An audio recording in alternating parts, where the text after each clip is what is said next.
Welcome to Technically Speaking, the show for the technically challenged. We've had all sorts of episodes about technology, whether it's your phone, your camera, your computers, or even your television. But we've missed probably the most important thing in your house, your pet. So today we're discussing technology and your pet. And who better to have as a guest with us than someone who works with our pets, who happens also to be my cousin, Christine, who's a dog trainer from Florida. Chris, thank you so much for being with us. Thank you so much for having me, Steph. Oh, I'm thrilled. Are you kidding? Anytime I could spend a half an hour with you is time well spent. Likewise. Chris has a dog training business down in Englewood, Florida. Yes, in Florida. K9 Einstein Academy. And when I first asked her to come on the show, I said, maybe, I know you're in Florida and we're up here, but maybe you could, I don't know, perhaps borrow a dog or something. Of course, she teased me because I do have a dog. Here's my beautiful little Shamrock. You've seen her probably on our photography episodes and such. You'll notice that my beautiful little Shamrock is not our guest dog today. Yes. I know Shamrock's not quite ready for prime time yet, which is embarrassing considering my favorite cousin is a dog trainer. It's never the dog, it's always the person. I know it's always the person. Even before I had Shamrock, the weekend, I don't know if you remember, the weekend before I was going to pick up Shamrock from the breeder, and you told me all about you have to do this and this and this, including never let the dog walk into a room before you walk into a room. And I don't think it took 40 minutes before it was all right out the window.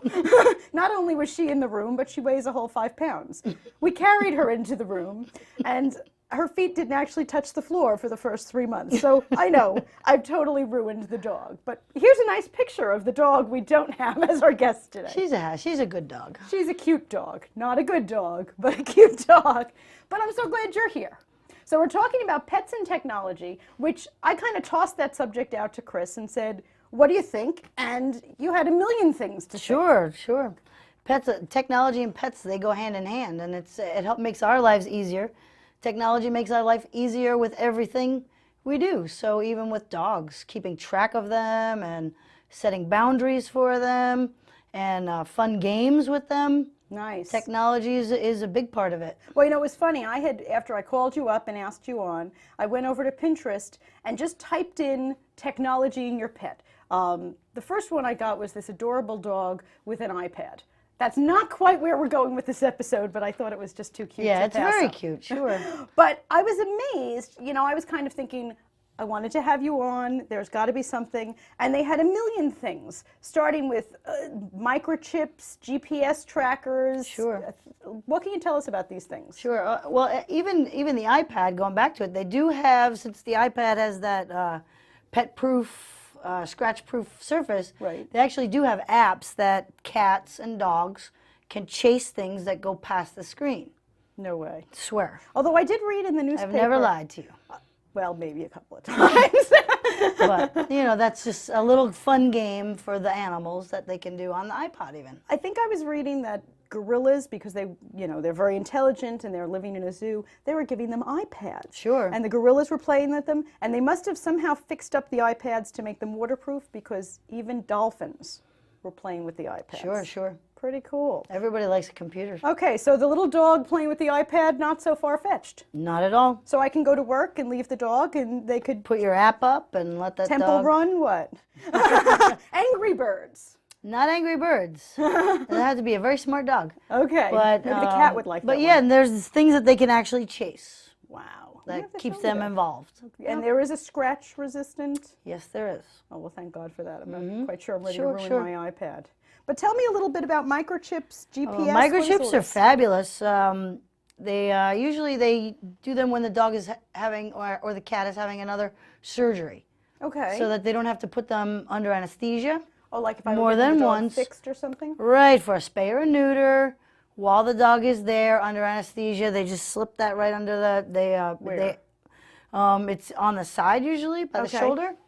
And then this way, a veterinarian, if somebody finds a dog and brings it to the vet, the vet can scan it and find the information on that chip and then contact the person that owns that dog and get them home safely. So if I find a dog on the street, is there a way that I could tell if they had a microchip, or should I just bring the dog to the vet? You should bring it to a vet. And the vet knows enough and even to shelters have this too.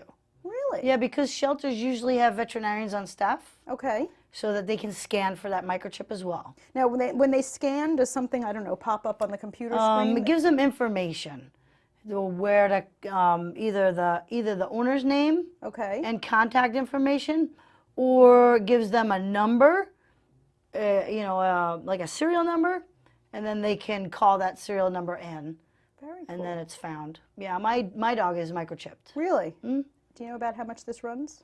It's $59 to register it, Oh. and it's about, I think, $30 to place it when the dog is under anesthesia. Okay, so if it's part of another surgery. If it's all by itself, then you're paying for anesthesia, which is always the bulk of any surgery. That's right. Okay, so if you're already having something, you might as well ask your veterinarian. Yeah, pop it right in there. While they're under. Pop it right in there. Like it. Yep. Does it hurt the dog?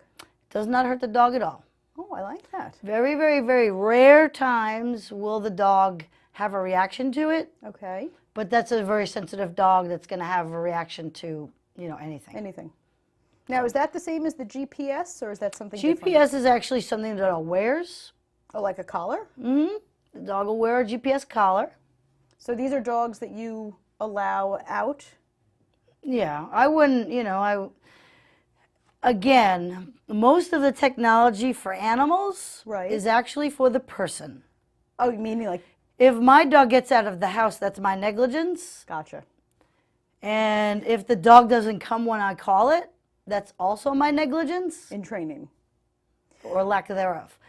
So when the dog runs out of the house and takes off, if you have to GPS your dog, pretty much I was gonna you say, haven't aren't- been doing the dog any justice up until this point. Right. If you purchase a GPS collar, aren't you kind of saying, I'm not going to lock the door, I'm not going to watch the exits, and...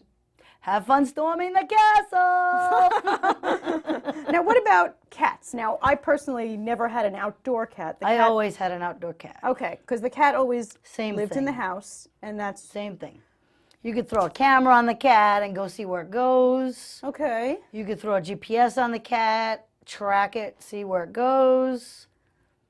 Now, while we're talking about negligence and watching doors and stuff like that, electronic fences. That's a Electronic big thing. fences, yeah, the big thing. Now, are they There's a selling- couple of kinds. Okay. You can have a wired electronic fence, Meaning... which is a physical wire So I go around that the property? sets a boundary, Okay. correct. And you usually bury them a little bit under the ground. Okay. And what you do is you flag it so that this way you know where it is and you can teach your dog where that is. Do you teach them by getting them zapped? You or- teach them by the beeping sound. Okay. So as you approach the boundary, beep, beep, beep, beep, beep, beep, beep, And you hope that they... it gets higher and louder, Right. and then it will be a zap. Okay. You really want to let your dog get zapped once Okay. so that they know what's coming, Right. Now, you I have to... learned about hot by touching a hot cup of tea Right. when I was a baby. Now, you said they have to bury them, so if you have a You really bury big the yard, wire, yeah. you can't just leave it on the ground. It's not... Well, you can't keep it in that spot then. There's nothing to keep it there. Okay, like stakes, that's not enough. Okay. Yeah, you really want to put it under the ground. And now what they have also is a wireless. Okay, how does that work? It is it sets the parameters in a circular motion. Okay. 10 feet, 20 feet. So the little And device so- would be, say, in the middle of your yard. And Put you, that in the middle of your house. And like an umbrella. Oh, so it's front yard and backyard. So wherever you want it. Gotcha. Wherever you want it. If you want the dog to circle your house, It works through walls? it does. Wow. Then it will go equally. Okay, on all And sides. again, a beeping sound, and then the zap.